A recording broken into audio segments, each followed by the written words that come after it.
வணக்கம் அன்பு நண்பர்களே, இன்றைய கேள்விக்கு என்ன பதில் நிகழ்ச்சியில் மீண்டும் உங்களை சந்திப்பதில் மிகுந்த மகிழ்ச்சி.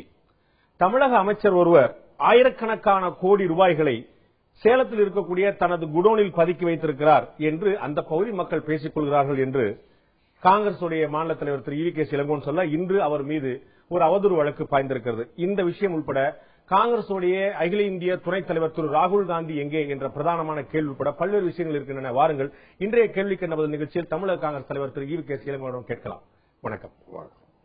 முதல்ல 120 கோடி மக்களுடைய கேள்வியா இருக்கக்கூடிய அகில இந்திய காங்கிரஸ் துணைத் தலைவர் ராகுல் காந்தி எங்கே அப்படிங்கிற கேள்வி உங்களுக்கு முன்வைக்க விரும்புகிறேன். ராகுல் காந்தியை பொறுத்தவரையில் காங்கிரஸ்காரர்கள் இந்திய மக்களின் உள்ளத்தில் இருக்கின்றார். ரொம்ப அருமையான ரிட்டாரிக்கான பதிலா நான் பாக்குறேன். ஆனா நம்ம ஊர்ல யார் எங்க இருக்கிறாங்க அப்படிங்கறது தெரியல அப்படின்னா அப்ஸ்கான் சொல்லிடுவாங்க, மாயம்னு சொல்லிடுவாங்க.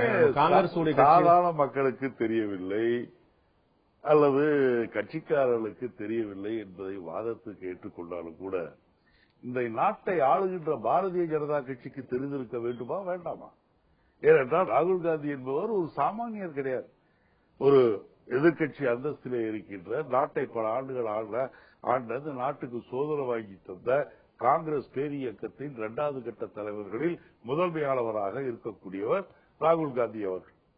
அவர் எங்கே இருக்கின்றார் என்று சாதாரண மக்கள் கேட்கலாம். ஆனால் அரசாங்கத்தில் இருக்கின்றவர்கள் பாரதிய ஜனதா கட்சியை சார்ந்த அமைச்சர்களை கேட்கின்றார்கள் என்றால் அவர் எங்கே இருக்கின்றார் என்பது கூட தெரியவில்லை என்று சொன்னால் நாட்டின் பாதுகாப்பு எவ்வளவு மோசமாக இருக்கின்றது.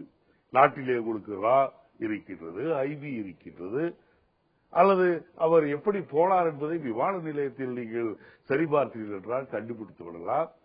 அவர்களுக்கே இது தெரியவில்லை என்று சொல்வது, நீங்கள் ராகுல் காந்தி எங்கே இருக்கின்றார் என்பது வேறு பக்கம் இருக்கட்டும், அது விவாதத்துக்குரியதாக. காணாமல் போய்விட்டால் தேடலாம். ராகுல் காந்தி ஒளிந்திருந்தால் யாரால் தேட முடியும்? ஒளிந்திருக்கின்றார் என்று நீங்கள் சொல்கின்றீர்கள். சரி, உங்களுடைய கேள்வியை வாதத்துக்கு எடுத்து ஒளிந்திருக்கின்றார் என்றே வைத்துக் கொள்வோம். எவ்வளவு நாள் ஆயிற்று? நாட்கள் பலவாயிற்று. 2 மாசம் ஆகுது. 2 மாசம் ஆகிறது. ஏன் அவர் எங்கே இருக்கின்றார் என்று கண்டுபிடிப்பதற்கு இந்த மத்திய அரசாங்கத்திற்கு யோகிதை இல்லை என்றுதானே அர்த்தம். இல்ல, காணாமல் போயிட்டாருன்னு ஒரு கம்ப்ளைண்ட் இல்லையே. எதனால தேடணும் அப்படின்னா, நீங்க காணாமல் போயிருந்தால் தேடலாம். அவர் அவருடைய ஓய்வுக்காகவோ அவருடைய தனிப்பட்ட காரணங்களோ எங்கே இருக்கிறார் என்றுதான் காங்கிரஸ் கட்சி கருதுகிறது. காங்கிரஸ் கட்சி ராகுல் காந்தி காணவில்லை என்று பதறவில்லை. பதறுவதெல்லாம் அரசோ காங்கிரஸோ அல்ல, மக்கள். 2 மாத காலமாக ஒரு முக்கியமான தலைவர் எங்கே சென்றிருக்க முடியும், எதற்காக சென்றிருக்க முடியும் என்ற கேள்வி. காணாமல் போய்விட்டார் என்று நீங்கள் சொன்னதனால்தான் சொன்னேன். அவர் காணாமல் போகவில்லை.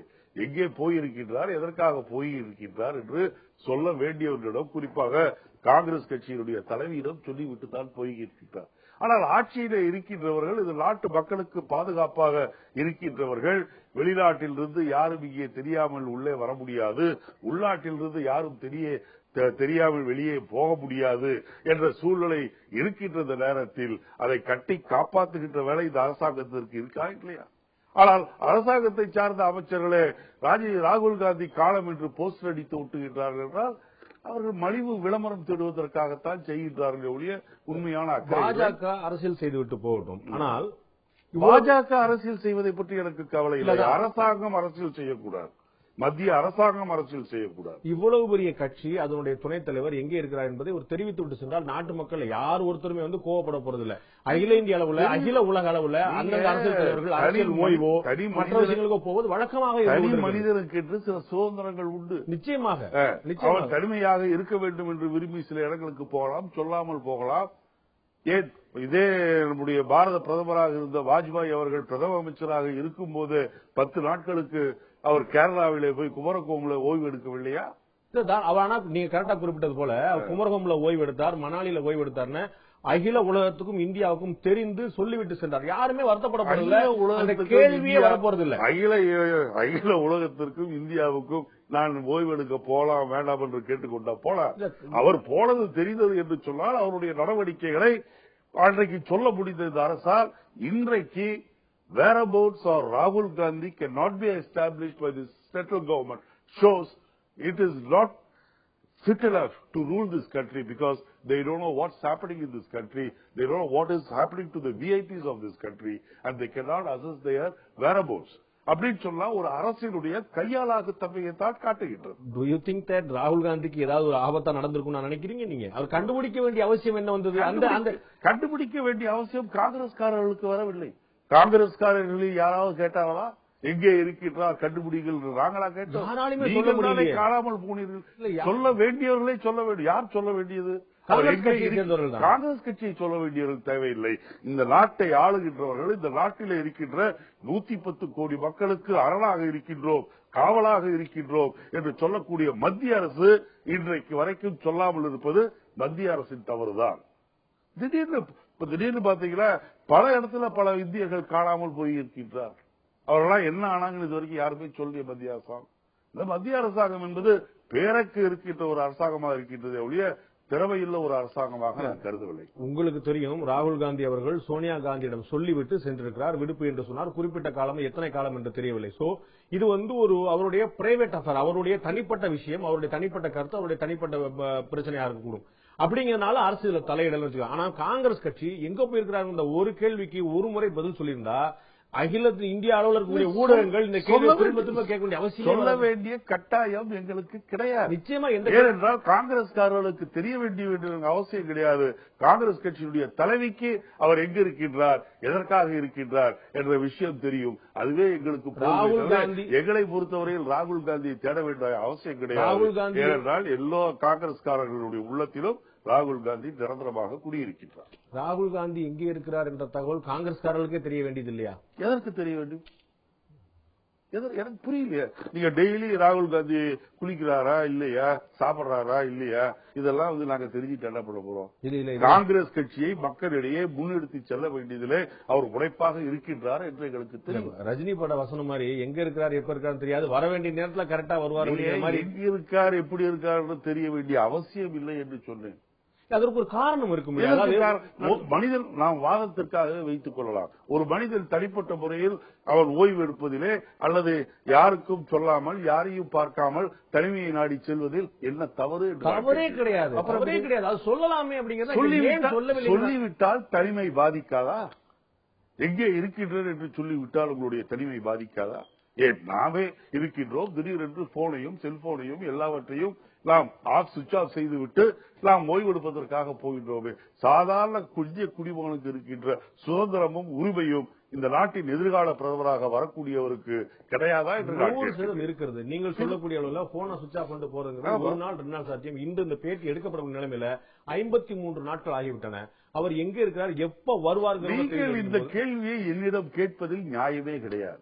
நீங்கள் இந்த கேள்வியை கேட்க வேண்டிய இடம் டெல்லி, மத்திய அரசாங்கம். யார் இந்த நாட்டினுடைய பாதுகாப்புக்கு அத்தாரிட்டியாக இருக்கின்றார்களோ, வெளிநாட்டில் இருந்து சொல்லாமல் உள்ளே வர முடியாது, உள்நாட்டில் இருந்து வெளியே சொல்லாமல் போக முடியாது என்ற சட்டத்தின் பாதுகாவலராக தன்னை எப்படியோ ஆட்சிக்கு வந்தவர்கள் நினைத்துக் கொண்டிருக்கின்றார்களே, செயல்பட்டுக் கொண்டிருக்கின்றார்களே, அவர்களை நீங்கள் கேட்க. கேள்விக்கான ஒரு அடிப்படையான காரணம், காங்கிரஸ் கட்சியில தலைமை பதவி பற்றிய ஒரு சர்ச்சை எழுந்து கொண்டிருக்கிறது.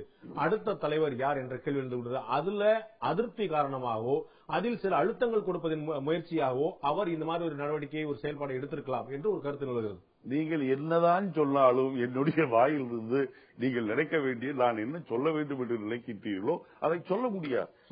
பதில் தெரியும், சொல்ல மாட்டீங்க. பதில் தெரியவில்லை. நீங்கள் பார்க்கின்ற கோணம் வேறு, நான் பார்க்கின்ற கோணம் வேறு. நான் ராகுல் காந்தி காணவில்லையே என்று நான் இன்றைக்கும் ஒரு நிமிடம் கூட நினைத்ததில்லை. ராகுல் காந்தி, நேரு, இந்திரா காந்தி, ராஜீவ் காந்தி எல்லோரையும் சேர்த்து ஒரு முகமாக நான் சோனியா காந்தியை பார்த்துக் கொண்டிருக்கின்றேன். உங்களுக்கு சாதாரண குடிமகள் உங்களுக்கு தெரிந்து கொள்ள வேண்டும் என்று சொன்னால் மத்திய அரசாங்கத்தில் யார் அந்த பொறுப்பில் இருக்கின்றார்களோ அவர்களை நீங்கள் கேட்க. ராகுல் காந்தியுடைய இந்த தனிப்பட்ட பயணத்திற்கு தலைமை பதவிக்கான பிரச்சனை ஒரு காரணம் இல்லையா? தலைமை பதவிக்கான பிரச்சனை, தலைமை பதவிக்கான பிரச்சனை சும்மா சொல்லிட்டு போலாம். இப்ப எந்த கட்சியில தலைமை பதவிக்கான பிரச்சனை இல்ல? திமுக இல்லையா, பாரதிய ஜனதா கட்சியில் இல்லையா? பாரதிய ஜனதா கட்சியில அத்வானியை கூப்பிட்டு உட்கார வச்சு பேசுறது கூட வாய்ப்பு தர மாட்டேங்கிறாங்க. தலைமை என்பது எல்லா கட்சியிலும். ஏன் சமீபத்தில் சிபிஐல யார் அந்த மாநிலத்தின் செக்ரட்டரி, செயலாளர் என்ற தேர்தலில் ஒரு ஜனநாயக இயக்கங்களில் இது போன்ற காங்கிரஸ் கட்சியில தலைவர் பதவிக்கான ஒரு தகராறு, ஒரு பிரச்சனை இருக்கிறது. தகராறு பிரச்சனை இருக்கிறது என்று நான் சொல்ல மாட்டேன்.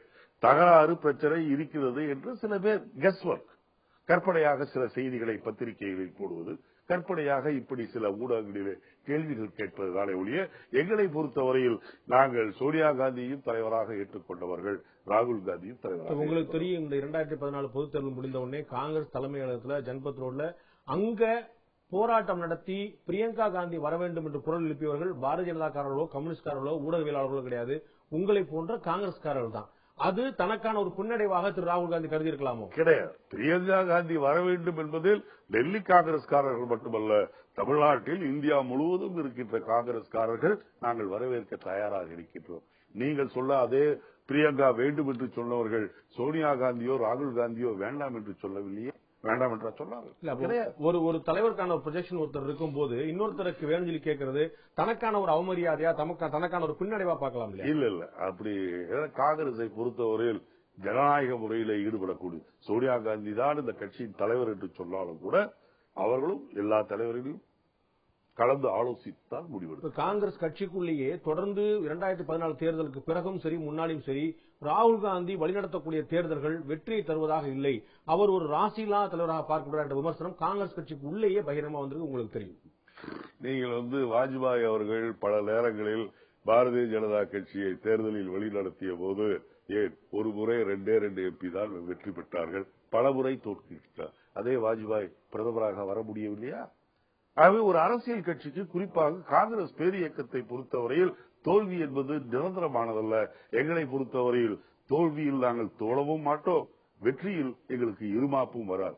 எங்களை பொறுத்தவரையில் தேர்தல் இப்போ ஒரு தேர்தல 2 தேர்தல தோத்துட்டாங்கன்னு சொல்றதுனாலே ராகுல் காந்தியில் மக்களிடம் செல்வாக்கு இல்லை என்று நீங்கள் சொல்ல முடியாது. இல்ல, இது போன்ற கோரிக்கையை வைத்தது மற்றவர்கள் கிடையாது, காங்கிரஸ்காரர்கள் தான். அதான் காங்கிரஸ்காரர்கள் யார் சொன்னார்கள் ராகுல் காந்தி துணைத் தலைவர் பதவியிலிருந்து போக வேண்டும் என்று ஒரு காங்கிரஸ்காரன் சொன்னதாக நீங்கள் சொல்லுங்கள். ராகுல் காந்தி போகணும்னு சொல்ல வேண்டாம், தலைமைக்கு வேறு ஒருத்தர் வரணும்னு சொல்லி சொல்லும் போது வேறு ஒருத்தர் இல்ல, இருக்கின்ற தலைமையோடு இன்னொருத்தரும் வர வேண்டும். இவ்வளவு பெரிய ஜனநாயக கட்சியின் தலைமை பொறுப்புகளை முடிவு செய்யக்கூடியவர்கள் ஒரு சில பேராக இருக்க வேண்டும் என்ற நல்ல எண்ணத்தில் தான் சொல்லப்பட்ட கருத்தை விட பிரியங்கா வர வேண்டும் என்பது ராகுலோ சோனியாவோ போக வேண்டும் என்பதற்காக அல்ல. உங்களுக்கு தெரியும், தமிழக காங்கிரஸ் தலைவராக தங்கபாலு வர வேண்டும் என்று சொன்னாலே இளங்கோவன் பிடிக்காமல் செல்கிறார்கள் என்றுதான் அர்த்தம். அது இயல்பான விஷயம் தான். இளங்கோவன் வேண்டாம் யாரும் சொல்லலையே கேட்கறது லாஜிக்கலான கேள்வியா இருக்கலாம். அதாவது இன்னும் சொல்லுவாங்க, மொட்டத்திலைக்கும் முழங்காலுக்கும் முடிச்சு போற, நீங்க எங்களுக்கும் அதுக்கும் போய் சொல்றீங்களே. சோனியா காந்தி, ராகுல் காந்தி, பிரியங்கா என்பது ஏதோ தனிப்பட்ட 3 நபர்கள் கிடையாது. இந்த நாட்டினுடைய வரலாற்றில், இந்த நாட்டினுடைய சரித்திரத்தோடு கிட்டத்தட்ட 125 ஆண்டுகளாக பின்னி பிணைந்த ஒரு குடும்பம். இந்தியாவையும் நேருடைய குடும்பத்தையும் வேறுபடுத்தி பார்க்க முடியாது. ஆகவே நீங்கள் எங்களை ஒருவர் தான் இங்கே நாங்கள் தலைவராக இருக்க முடியும். இப்ப எங்களிலே பாத்தீங்கன்னா துணைத் தலைவர்கள்லாம் 15 பேர் 20 பேர் இருக்கிறாங்க. அதே போல மாவட்ட தலைவராக ஒருவராகத்தான் இருக்க முடியும். ஆனால் ஏஐசிசியை பொறுத்தவரையில், அகில இந்திய காங்கிரஸ் கமிட்டியை பொறுத்தவரையில் தலைவராக இருந்தாலும் இவர் துணைத் தலைவராக இருக்கின்றார். ஆகவே பிரியங்காவும் வர வேண்டும் என்பது எங்களுடைய ஆசையை, எங்களுடைய மனதில் இருப்பதை நாங்கள் சொல்கின்றோம் ஒழிய ஒருவர் வருவது என்பது இருவர் போக வேண்டும் என்பதற்காக அல்ல. இந்த பாராளுமன்ற கூட்டம் மிகப்பெரிய சர்ச்சையை உள்ளடக்கியதாக இருந்தது. காப்பீட்டு மசோதா இருக்கட்டும், நில கையப்படுத்த மசோதா இருக்கட்டும், இவ்வளவு பல்வேறு பிரச்சனைகள் இருக்கும்போது இதெல்லாம் வரப்போகுதுங்கிறது தெரிஞ்சு இந்த சூழ்நிலையில ராகுல் ஓய்வெடுக்கோ இல்லாட்டி வேறு காரணங்களை போனது ஒரு முக்கியமான விஷயங்கள் ஒரு பின்வாங்குறாரு அப்படிங்கிற ஒரு எண்ணத்தை ஏற்படுத்தாதா? கிடையவே கிடையாது. நீங்கள் எதை இது காட்டுகிறது என்று சொன்னால், காங்கிரஸ் இயக்கம் ஜனநாயக முறையில் நடந்து கொண்டிருக்கின்றது. ஒரு குறிப்பிட்ட நபரையோ அல்லது ஒரு தனி மனிதனையோ நம்பி இந்த கட்சி இல்லை என்பதற்கு இது எடுத்துக்காட்டு. ராகுல் காந்தி இல்லை என்று சொன்னாலும் நில அபகரிப்பு திட்டம் அது மசோதா வந்த போதும் சரி, மற்ற மக்களுக்கு விரோத கொள்கைகள் பாராளுமன்றத்திலே விவாதிக்கப்பட்ட போதும் சரி, எப்போதும் காங்கிரஸ் சோர்ந்து விடவில்லை. ராகுல் காந்தி இல்லை என்ற காரணத்தால் குரல் கொடுக்காமல் சோனியா காந்தி அவர் ராகுலை நம்பி காங்கிரஸ் இல்லை, ராகுலை மட்டும் நம்பி காங்கிரஸ் இல்லை. அதில் நான் உறுதியாக சொல்லுவேன், ராகுல் வேண்டும், அதிலே எனக்கு எந்த விதமான ராகுலை வைத்துதான் காங்கிரஸ் என்று சொல்வதை ஏற்றுக்கொள்ள முடியாது. அதை ராகுலுமே ஏற்றுக்கொள்ள மாட்டார். ஏன், அவருடைய பாட்டனார் இருக்கிறாரே நேரு, அவரே அன்றைக்கு மக்களால் விரும்பப்படுகின்ற மிகப்பெரிய தலைவராக இருந்தார். ஆனால் அவர் காலத்திலேயே மக்களால் விரும்பப்படும் தலைவராக இருந்தாலும் கூட பல விஷயங்களில் அன்றைக்கு பட்டேல், சாஸ்திரி, மௌலானா ஆசாத் போன்ற தலைவர்களோடு கலந்து ஆலோசித்து தான் செய்தாரே ஒழிய கிடையாது. என்னை பொறுத்தவரையில் ராகுல் அவர்கள் காங்கிரசுக்கு தேவை. நீங்கள் கேட்டதற்காக சொல்லிட்டு, ஆகவே ராகுல் இல்லை என்ற காரணத்தால் பாராளுமன்றத்தில் தன்னுடைய நடவடிக்கைகளை நாங்கள் சுணக்கிக் கொள்ளவோ இல்லை, அல்லது மக்கள் விரோதமான மசோதாக்கள் வரும்போது தடுக்காமல் விட்டதும் இல்லை. அது மட்டுமல்ல, சோனியா காந்தியின் தலைமையில் எல்லா எதிர்க்கட்சிகளையும் சேர்த்துக் கொண்டு மிகப்பெரிய பேரணியை நடத்தி ஜனாதிபதியை சந்தித்ததும் காங்கிரஸ் கட்சி தான். ஆகவே ராகுல் இதை பயந்துகிட்டு போயிட்டாரு, அவர் இல்லை என்றதால வேலை சுலக்கமாக என்று சொல்ல வாதங்கள்லாம் ஏற்றுக்கொள்ள முடியாது. ராகுலுடைய செயல்பாடு இன்னொரு இடத்துல ஒரு கேள்விக்குள்ளாது. பாராளுமன்றத்தில் அவருடைய செயல்பாடு எப்படி இருந்ததுன்னா, 15வது லோக்சபால அவருடைய வருகை 46% இருந்தது. 14வது லோக்சபால அவருடைய வருகை 49% தான் இருந்தது. 2 லோக்சபாலையும் 10 வருஷத்துல ஒரு கேள்வி கூட அவர் எழுப்பியவில்லை. அப்ப ஒரு பாராளுமன்ற உறுப்பினருடைய சராசரி கடமை ஒரு 50% மேல கூட ஒருமுறை 10 ஆண்டுகள் அவருடைய வருகை கூட இல்லைன்னா, வருகையும் இல்லை, கேள்வியும் இல்லைன்னா அவர் ஒரு பாராளுமன்ற உறுப்பினராக தன்னுடைய பணி எப்படி செய்தார் என்ற கேள்வி எழுத. சரி, நீங்கள் சொல்வதை வாதத்துக்கு ஏற்றுக்கொண்டாலும் ராகுல் காந்தி என்பவர் பாராளுமன்ற உறுப்பினர். ஆனால் பாராளுமன்றத்திற்கு யார் தலைவர்? இந்த நாட்டின் பிரதமராக இருக்கின்ற மோடி தானே. அவர் இந்த 10 மாதத்தில் எத்தனை முறை லோக்சபா நடந்திருக்கின்றது, ராஜ்யசபா நடந்திருக்கின்றது, எத்தனை முறை மோடி பேசியிருக்கின்றார்? 2 முறை 3 முறையை தவிர உங்களால் சொல்ல முடியாது. எத்தனை முறை பாராளுமன்ற சராசரிகள் இருக்கின்றன. எத்தனை தடவை மன்மோகன் சிங் பேசியிருக்கிறார், அதற்கு ஒரு முறை விட குறைவாக இல்லை. பிரிக்ஸ் மாநாடு நடந்த போது, பிரிக்ஸ் மாநாடு நடந்து முடிந்த பிறகு மன்மோகன் சிங் பேசவில்லை, ஆனால் நரேந்திர மோடி பேசினார்.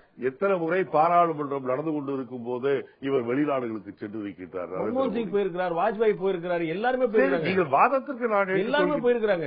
மன்மோகன் சிங்கை பொறுத்தவரையில் அவர் மௌன சாமியார் என்று நீங்கள் சொல்வதை நான் ஏற்றுக்கொள்ளவில்லை என்றாலும் கூட வாதத்துக்கு ஏற்றுக்கொள்ளலாம். மௌனசாமியாராக இருந்தவர் காலத்திலேதான் 100 நாள் வேலை வாய்ப்பு திட்டம் வந்தது, மக்கள் தகவல் அறியும் சட்டம் வந்தது.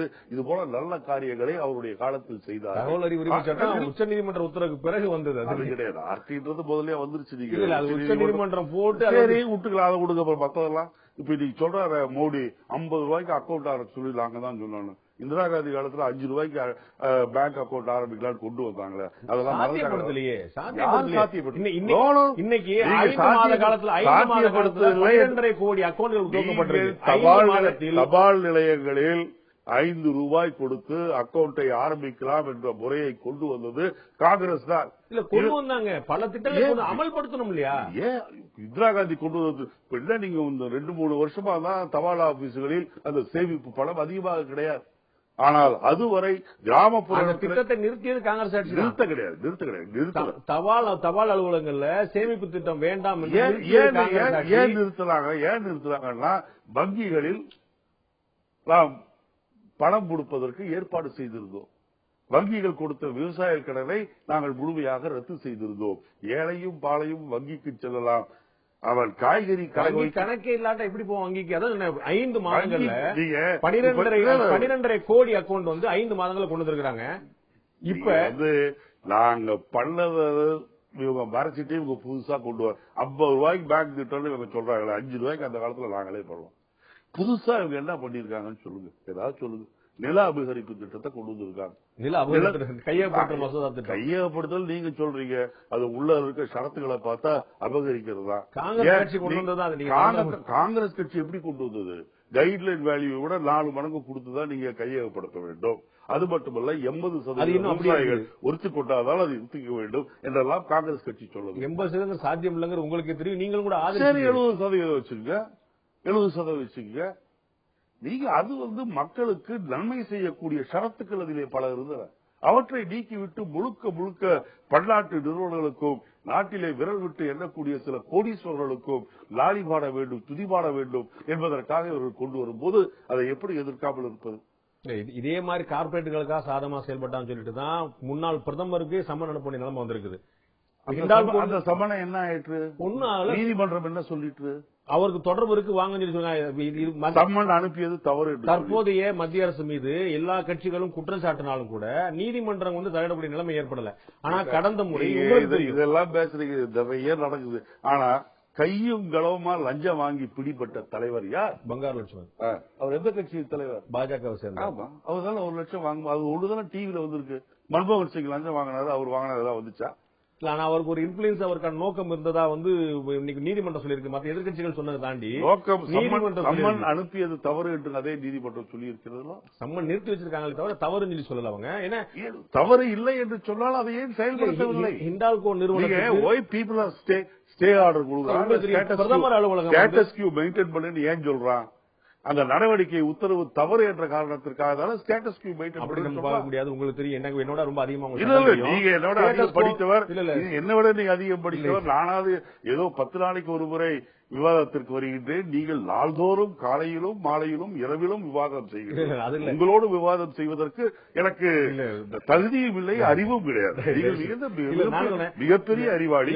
இருந்தாலும் என்னுடைய அளவுக்கு மூளைக்கு பட்ட சிறு விஷயங்களை நான் சொல்லிட்டு தவறு என்றால் திருத்திக் இல்ல ஸ்டே பண்றது அப்படிங்கிறது வந்து இதில் ஒரு தவறு ஒரு இழப்பு ஏற்படலாம் அப்படிங்கறதுக்காக செய்யக்கூடிய விஷயமே தவிர இந்த ஏற்படலாம் அடிப்படையில் ஏற்படலாம் என்று சொன்னாலும் ஏற்பட்டுவிடக் கூடாது என்ற காரணத்திற்காக அந்த சம்மன் நிறுத்தி. உங்களுக்கு தெரியும், ஹிண்டால்கோ நிறுவனத்துக்கு தர வேண்டாம், அதுல வந்து ஒரு உள்நோக்கம் இருக்கலாம் என்று பிரதமர் அலுவலக அதிகாரிகளே அப்செக்ஷன் தெரிவிக்கும் போது அதையெல்லாம் தாண்டி பிரதமர் வந்து அந்த ஹிண்டால்கோ நிறுவனத்துடைய தலைவரை நேரடியாக சந்தித்து இவர்கள் கொடுங்கள் என்று சொன்னார். இது வந்து அத்தனையுமே ஆவணமாக இருக்கிறது. எதுவுமே வந்து யாரோ எதிர்க்கட்சி சொன்ன விஷயம் அல்ல. அப்ப நீங்க சொல்லி கார்பரேட்டுக்கு சாதகமா யார் செயல்படுறாங்க கேள்வி பாஜக எழுப்பாதா? நீங்க நிலக்கரி சபதம் மட்டுமா சொல்லி, நிலக்கரியை பொறுத்தவரை எனக்கு ஒரு தனிப்பட்ட கருத்து உண்டு.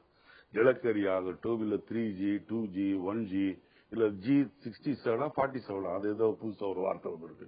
எதா இருந்தாலும் சரி, இந்த G எல்லாம் இருக்கு, இதெல்லாம் வந்து இது வந்து ஒரு மக்களுக்கு நல்வாழ்வு திட்டம். அதாவது நீங்க வந்து இது வந்து வியாபார நோக்கத்தோடு கொண்டு வரப்படுகின்ற திட்டங்கள் என்று சொன்னால் எல்லாம் ஏற்றுக்கொள்ள முடியாது. 113 கோடி பேர் நாம் இருக்கின்றோம் இந்த நாட்டிலே. இமயமலையில இருந்து இங்க வரைக்கும் பாத்தீங்கன்னா ஆயிரக்கணக்கான தூரம், கிலோமீட்டர் தூரம். அதே மாதிரி பம்பாயில் இருந்து அந்த பக்கம் கல்கட்டா பாத்தீங்கன்னா ஒரு பறந்து விரிந்த தேசம். பறந்து விரிந்த தேசம் என்பதை விட 113 கோடி பேர். இன்றைக்கு 113 கோடி பேரில் கிட்டத்தட்ட 85% இணைக்கப்பட்டிருக்கின்றார்கள் கம்யூனிகேஷன் என்று சொன்னால் அது இந்த நாட்டினுடைய வளர்ச்சியை தான் காட்டுகின்றோம். அதே போல் நீங்கள் கரியை எடுத்துக்கொண்டால், அதாவது புள்ளி விவரங்களுக்கு நான் வர விரும்புகிறேன். கரியை எடுத்துக்கொண்டா கரியை வந்து மொத்த குற்றச்சாட்டு எல்லாம் கம்மி விலைக்கு ஏல விட்டாங்க. அதாவது குறிப்பிட்ட நபர்களுக்கு கம்மி விலையில குறிப்பிட்ட நபர்களுக்கு ஏல விட்டாங்க. ஏல விட்டது என்று நீங்கள் பார்த்தீர்கள், அது நிலக்கரி இந்தியாவில் தோண்டப்படுகின்ற நிலக்கரி என்பது கிட்டத்தட்ட பெரும்பான்மையான சதவீதம் என்பது பவர் ஜெனரேஷனுக்காக செல்கின்றது. நீங்க இதுல விலையை கூட்டிட்டீங்கன்னா power generation production generating power of power become very costly. No it is not so. உங்களுக்கு தெரியும் இல்ல, இன்னைக்கு எனக்கு தெரியும் நிச்சயமா இன்னைக்கு 2 முக்கியமான நிலக்கரி சுரங்கங்கள் ஏலமிடப்பட்டிருக்கின்றன. அதிலேயே கிட்டத்தட்ட 2 லட்சம் கோடி ரூபாய்க்கு வந்து வருமானம் அந்த அரசு கஜானாக்கு வந்திருக்கிறது. திரு மோடி சொல்வது குறிப்பிட்டது போல. இன்னும் அதுன்னு சொல்ல போனா அதுல வந்து பவர் ஜெனரேஷனுக்கு வந்து எவ்வளவுக்கு எவ்வளவு நீங்க பவர் டாரிஃபை குறைப்பீங்களோ அவ்வளவுக்கு அவ்வளவு உங்களுக்கான நிலக்கரி சுரங்கத்துக்கான குறிப்பிட்ட ஏலத்தொகை குறைக்கப்படுங்கிறது அந்த விதிமுறையில இருக்கு. இதுதான் ஒரு நீங்க எப்படி நான் இப்படி சாப்பிட சொல்றேன், நீங்க இப்படி தொட்டு சாப்பிட சொல்றீங்க. அதாவது வந்து குறைவான விலைக்கு கூறுவது இது காரணம் என்று சொல்லிட்டு நீங்க என்ன சொல்லிட்டீர்கள், பவர் ஜெனரேஷன் அதிகமாக அதை குறைப்பது, நேரடியாக குறைப்பதை நான் சொல்கின்றேன், நீங்கள் சுத்தி வளர்ச்சி குறைப்பதை சொல்கின்றீர்கள். ஆகவே இதையெல்லாம் வந்து ஊழல் சொல்வதை என்னால் ஏற்றுக்கொள்ள முடியாது. இதெல்லாம் வந்து மக்களுக்கு நல்வாழ்வு திட்டங்கள் கொண்டு வரும்போது அரசாங்கம் நஷ்டக்கணக்கை பார்ப்பதில்லை என்பதுதான். நான் திரும்ப ராகுல் காந்திக்கு வர விரும்புகிறேன். ராகுல் காந்தி எங்கே ராகுல் காந்தி எங்கே இருக்கிறார் என்பது மத்திய அரசு கண்டுபிடிக்க வேண்டிய விஷயம் சொல்றீங்க. ராகுல் காந்தி எப்போது வருவார் என்பதாக சொல்ல முடியுமா?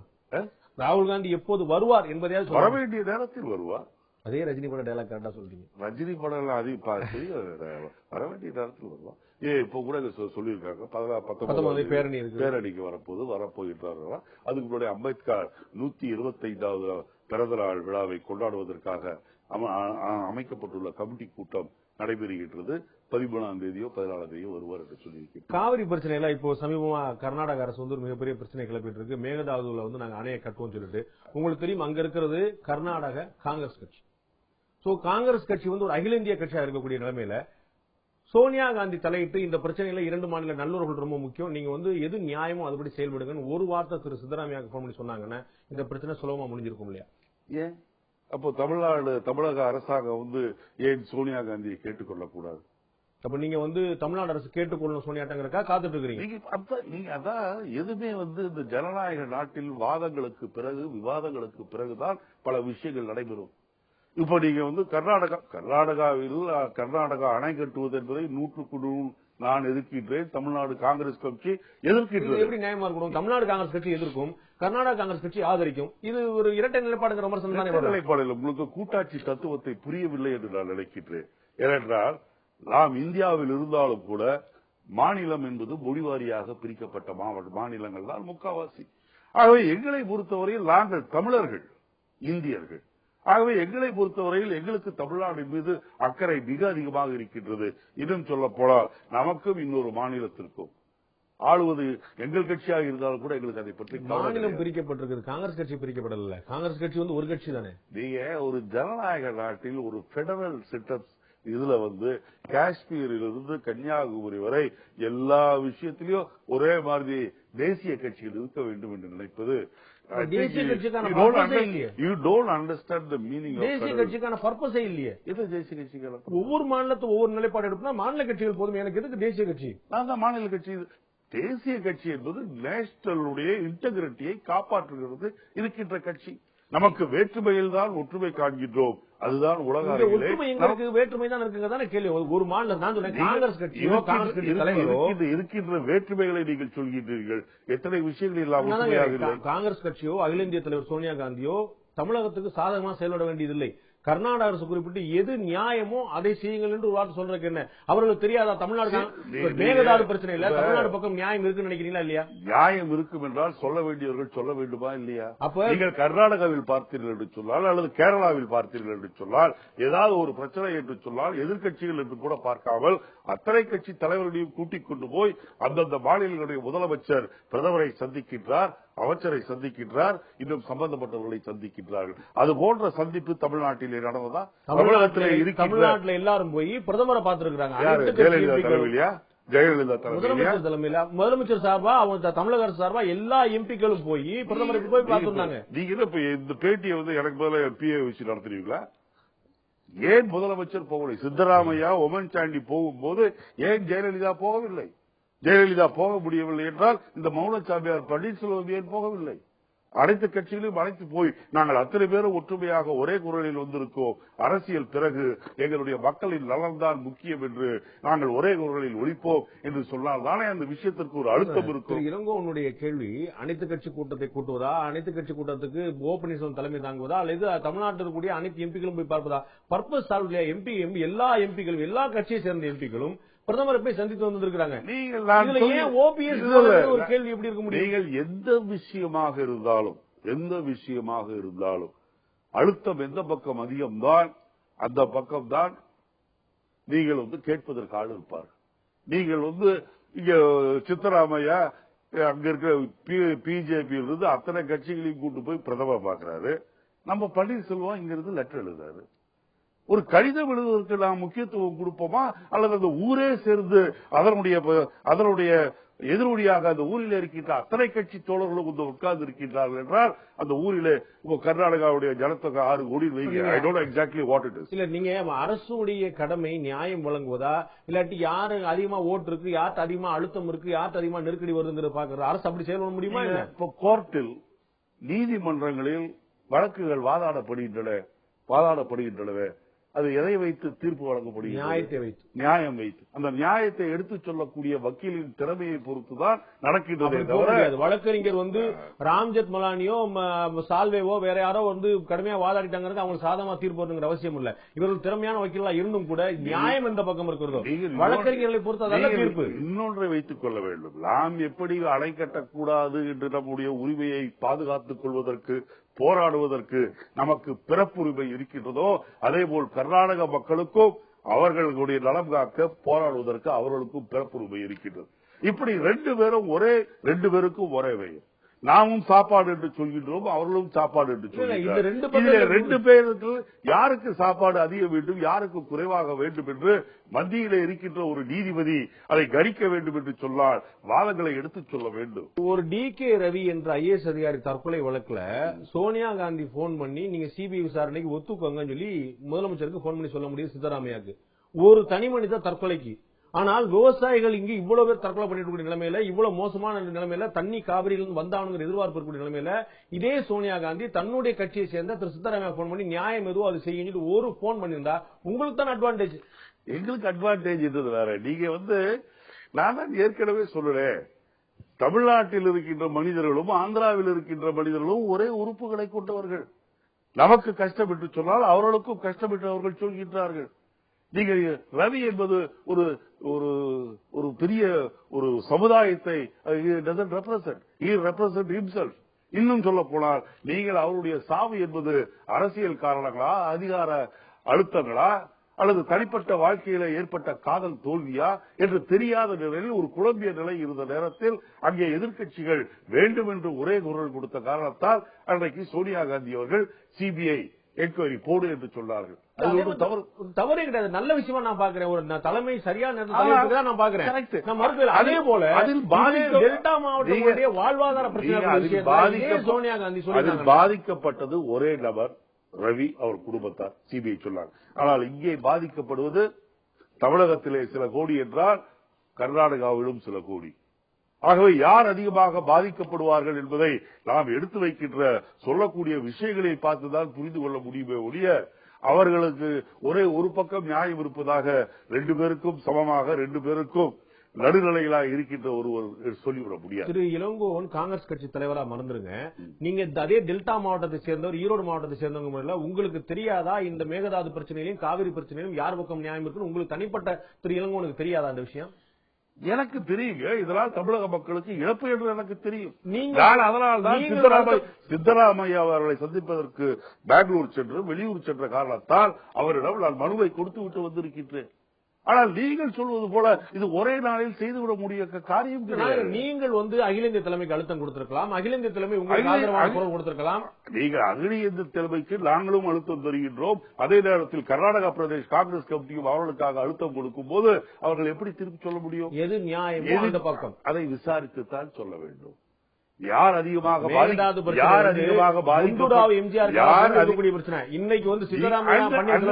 அன்றைக்கு கர்நாடக மக்கள் இப்படி பொங்கி எழவில்லை.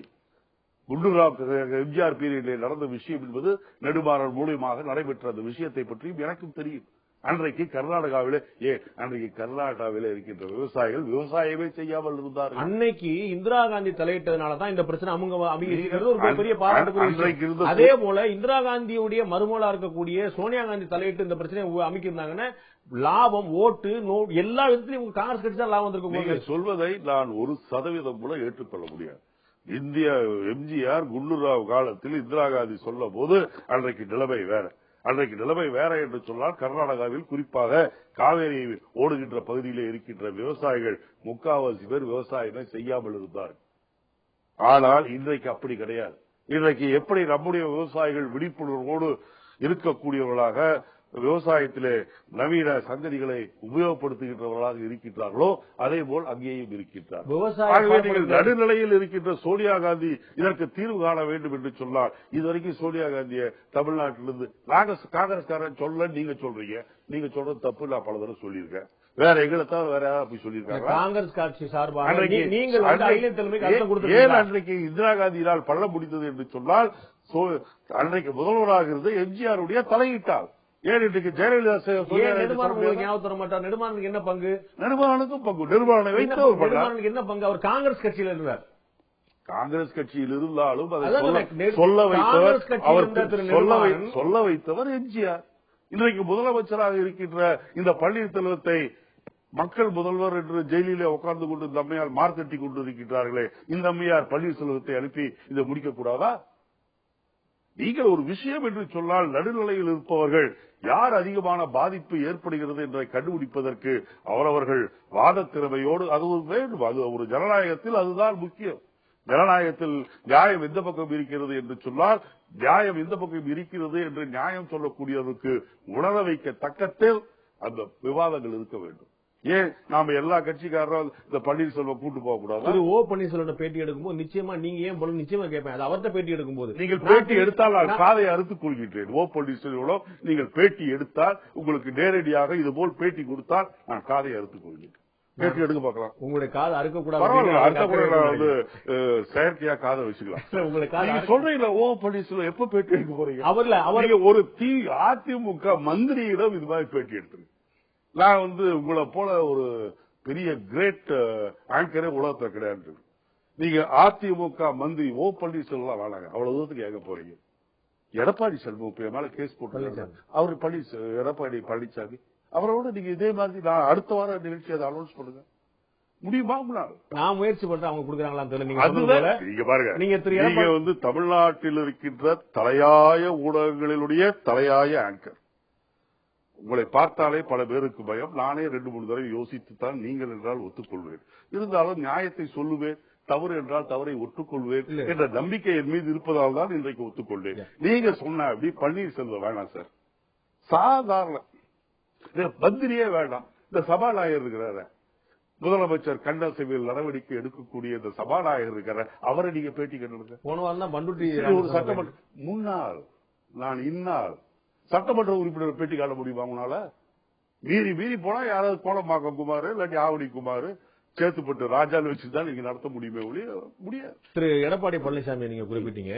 ஏற்கனவே நீங்க திரு அக்ரி கிருஷ்ணமூர்த்தி பிரச்சனையில நீங்க வந்து நிறைய பத்திரிகையாளர் சண்டை பண்ணீங்க, ஒரு பெரிய பரபரப்பு எழுந்தது. இப்ப ஒரு மிகப்பெரிய ஒரு குற்றச்சாட்டை நீங்க முன்வைக்கிறீங்க. அமைச்சரா இருக்கக்கூடிய திரு எடப்பாடி பழனிசாமி சேலத்துல ஒரு குடோன்ல ஆயிரக்கணக்கான கோடி ரூபாயை பதுக்கி வைத்திருக்காரு. இந்த குற்றச்சாட்டு கேட்கும் போதே ஒரு அதிர்ச்சி வரக்கூடியதா இருக்கு. அப்படித்தான் சேலத்தில் மக்கள் பரவலாக பேசுகிறார். அதான் கேக்குறேன், இவ்வளவு பெரிய குற்றச்சாட்டை இந்த கட்சியோடைய மிகப்பெரிய கட்சியோடைய ஒரு மாநிலத்தில் வரக்கூடிய நீங்க சொல்லும் போது இப்படி இருக்குன்னு சொல்லி சொல்லாம ஒரு தற்காப்புக்கான ஒரு வரியா என்று சேலத்தில் மக்கள் பேசிக்கொள்வார் என்று சொல்வது சரியா? நீங்க என்ன சார் கையில இந்த மை போட்டு வைக்கிற விஷயமா வச்சிருக்க? அப்ப நீங்க கையில மை போட்டு சொல்றீங்களா? எப்படி இத்தனை ஊழல் குத்துமதிப்பா சொல்றீங்களா? குத்துமதிப்பாக கேள்விப்பட விஷயங்களை தான் சொல்லி சரி வாதத்திற்கு வைத்துக் கொள்வோம். நான் நவம்பர் 1ஆம் தேதி தமிழ்நாடு காங்கிரஸ் கமிட்டியின் தலைவராக பதவியேற்றேன். இன்றைக்கு கிட்டத்தட்ட 5 மாதம் ஆக போகுது. இந்த 5 மாதத்தில் நான் இந்த அரசாங்கத்தின் மீது 24 விஷயங்களில் லஞ்ச ஊழலை பற்றி சொல்லி இருக்கின்றேன்.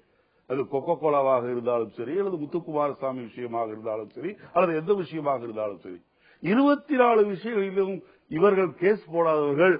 இதிலே அவசரமாக நான் நேற்று முன்தினம் சொல்றதுக்கு இன்றைக்கு வழக்கை போட்டிருக்கிறார், ஏற்றுக்கொள்கிறேன். அப்போ இது ஒண்ணு தவிர நான் சொல்றது மத்த அத்தனையும் ஒரு உண்மை என்று ஒத்துக்கொள்கிறார்கள். அரசியல் ரீதியான குற்றச்சாட்டுகள் வேறு, தனி மனிதரை முன்னிறுத்தி அவதூறு என்பது வேறு. நான் சொல்றேன், முத்துக்குமாரசாமி அரசியல் காரணமாக தனிமனிதன் தனிமனிதன் தற்கொலை செய்தது 171 டிரைவர்களுக்கு பணம் வாங்கி கொண்டுதான் இவங்க கொடுத்தாங்கிறதுக்கு ஆதாரமாக இருப்பது அது. நீங்கள் அது கொக்கோ கோலா நாங்கள் நடந்து முடிந்த 5-6 நாட்களுக்கு முன்பு நடந்து முடிந்த சட்டமன்றத்திலே பேசும்போது தோப்பு வெங்கடாச்சலம் சொல்கிறார், எங்களிடம் அனுமதியும் கேட்கவில்லை, அனுமதியும் கொக்கோ கோலா கொடுக்கவில்லை என்று சொன்னார். ஆனால் 2 மாதத்திற்கு முன்பே 72 ஏக்கராவை அந்த கொக்கோ கோலா கம்பெனி மீது இந்த அரசாங்கம் பதிவு செய்து கொடுத்திருக்கின்றது. அதெல்லாம் உண்மையை ஒத்துக்கிறாங்களா?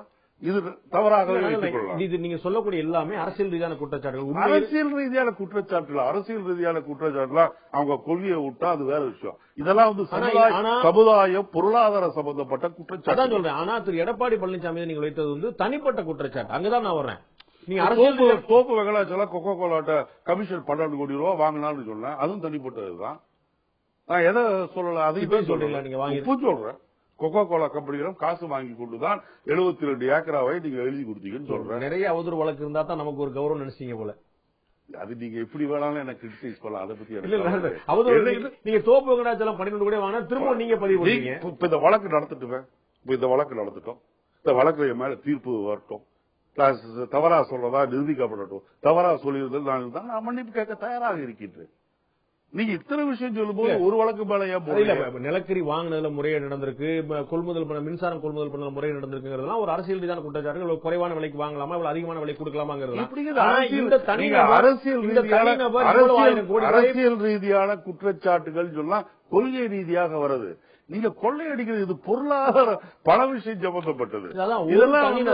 ஆயிரக்கணக்கான கோடி ரூபாயை மூடையாக குடோன்ல பதுக்கி வச்சிருக்கிறாருங்கிறது ஒரு ஏற்றுக்கொள்ளும்படியாக இருக்காது. அப்படி பண்ண நடந்து முடிந்த பாராளுமன்ற தேர்தலில் 37 தொகுதிகளில் அதிமுக வெற்றி பெற்றது.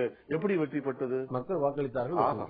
மக்கள் வாக்களித்தார்கள், மக்களுக்கு பணம் கொடுத்து அவர்களை வாங்கினீர்கள். மக்களுக்கு பணம் கொடுக்காத கட்சியே கிடையாது. நான் எனக்கு தெரிஞ்சு நீங்கள் பணம் தெரிஞ்சு அதிமுக பணம் கொடுக்கவில்லை என்று சொல்லிட்டீர்கள். நான் சொன்ன பதில் மக்களுக்கு பணம் கொடுக்காத கட்சியே இல்லை என்பது என்னுடைய கருத்து. நாங்கள் கொடுத்ததே கிடையாது. நான் சொல்கின்றேன், உறுதியாக சொல்கின்றேன். எனக்கு தெரிந்து காங்கிரஸ் கட்சி தமிழ்நாட்டில் பணம் கொடுத்ததே கிடையாது. ஆனால் பாராளுமன்ற தேர்தலில் பணம் கொடுத்தது என்பது தேர்தல் கமிஷனரை ஒத்துக்கொண்ட ஒரு விஷயம். நீங்கள் அதை இல்லை என்று சொல்வது இல்லைன்னா ஆமான்னு சொல்லுங்க. எல்லா கட்சியுமே செஞ்சிருக்காங்க. புகார் வந்து வராத கிடையாது. எவ்வளவு கொடுத்தாங்க?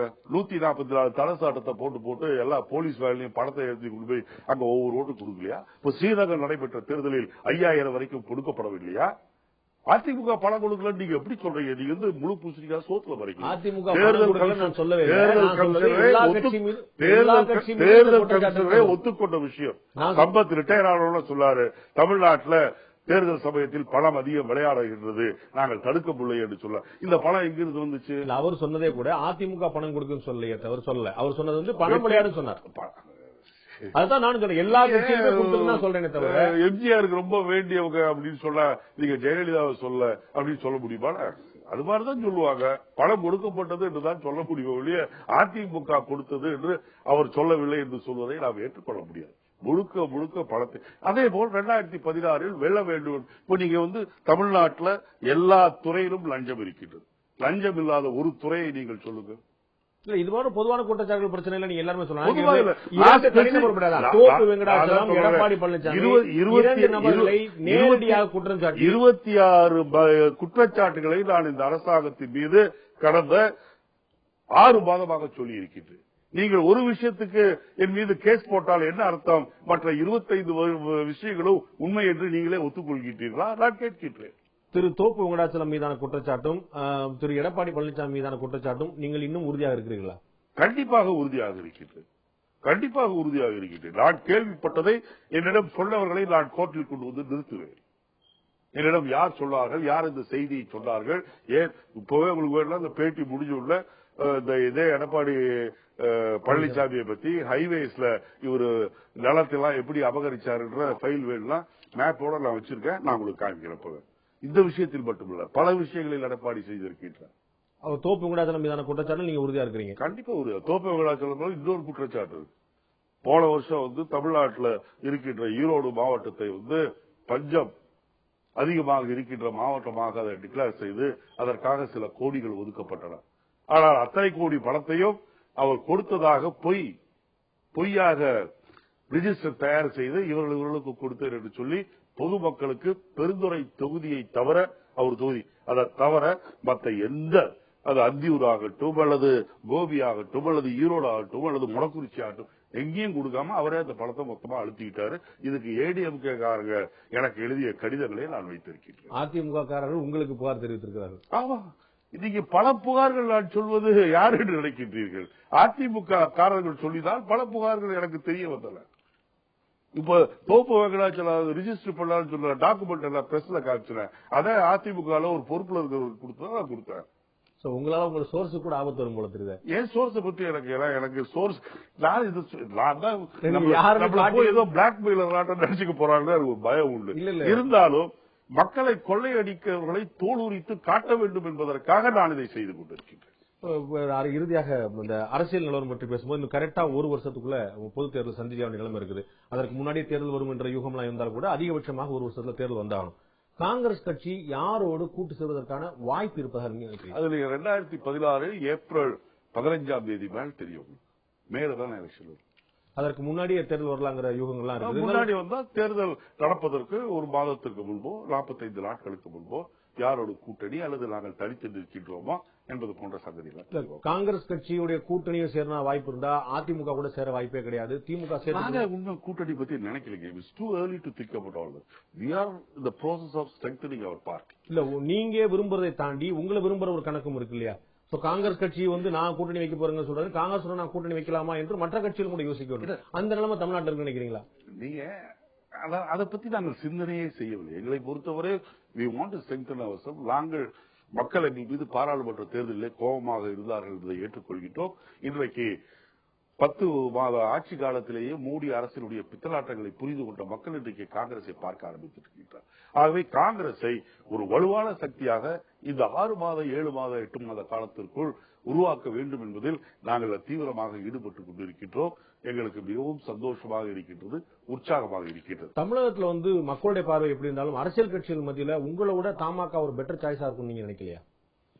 அது சில பேர் இந்த பூனை கண்ணை மூடிக்கொண்டா உலகமே இருண்டாச்சு சொல்லும். தமாக ஒரு கட்சியினே எப்படி ஒத்துக்க முடியும் எனக்கு தெரியல. இருந்தாலும் பரவாயில்ல, நான் அப்படி நினைக்கவில்லை. என்னை பொறுத்தவரையில் நான் அதை ஒரு கட்சியாகவும் நினைக்கவில்லை.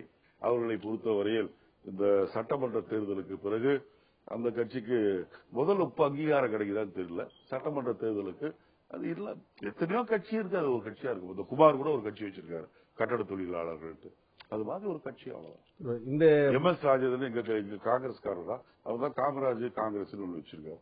அது மாதிரி இவங்க மூப்பலார் காங்கிரஸ் வச்சிட்டு இருக்காங்க, அவ்வளவுதான். இந்த 2016 தேர்தலை பொறுத்தளவுக்கு அதிமுக ஒரு பக்கமும் திமுக ஒரு பக்கம் பிரதானமாக இருக்கு. இது தவிர தேமுதிக தலைமையிலும் பாமக தலைமையிலும் ஒரு போட்டி இருக்குங்கிறது அவங்களுடைய எதிர்பார்ப்பா இருக்கு. நாங்க முதலமைச்சர் வேட்பாளர் அறிவிக்கிறாங்க போறாங்க.